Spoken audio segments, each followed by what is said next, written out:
እንግዲያው ከመጣችሁ 100,000 ሰራዊት ዘምቶ 20,000 ሰራዊት ተሰውቶ ጣሊያን 7,000 ሲማረክ አንድ በእኛ በኩል ሳይማረክ ቀረና ከተሸነፉ በኋላ በ1896 ጣሊያን ተገዳ አፍንጫዋን ተይዛ የውጫሌን ውል ሰረዘች።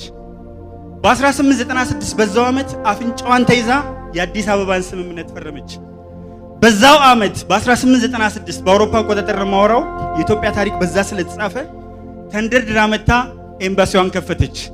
ጣሊያን ውስጥ ሰላማዊ ሰልፍ ተደረገ። በሮም፣ በኔፕልስ፣ በአማልፊ፣ በፓሌርሞ ከተሞቻቸው የምኒልክን ፎቶግራፍና የጣይቱን ፎቶግራፍ ከፍ አድርገው ብራቮ ምኒልክ፣ ብራቮ ጣይቱ፣ ቪያ ዴላ አፍሪካ፣ ብራቮ ምኒልክ፣ ብራቮ ጣይቱ፣ አፍሪካን ለቃችሁ ውጡ አሉ።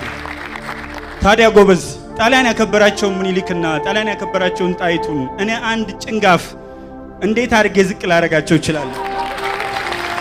ሰፈር ለሰፈር እየዞረ ሊጥ የሚደፋ ኮሽ ሲል ማምዬ ድረሽ የሚል ጀግናው ምኒልክን ለመናገር ቅንጣት ሞራል የለውም። የአውሮፓ ጋዜጦች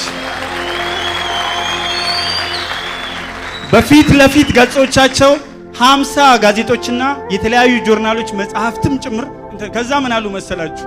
አንዳንዶቻችን ጥቁር አይደለንም ስንል እናደዳለን። ጥቁረት ውበት ነው። ጥቁረት ትልቅ ነገር ነው። we define beauty in our own terms ነው የሚባለው። በጣም ገረማቸውና ነጮቹ ጥቁር አሸንፎ ስለማያውቅ ምን አሉ? these people Ethiopians are not blacks, rather they are baked by the African sun into darkness። አያችሁ እነዚህ ሰዎች ጥቁሮች አይደሉም፣ የአፍሪካ ፀሐይ ነው ያጠቆራቸው። እንደውም አፍንጫቸው ቀና ቀና ያለ ነው ሲባል ከጥቁረታችን ይልቅ። ከዛ በኋላ በ1900 በአራተኛው ዓመት የፓን አፍሪካኒዝም አባት የሆነው ዶክተር ዊሊያም ኢቡጋዱ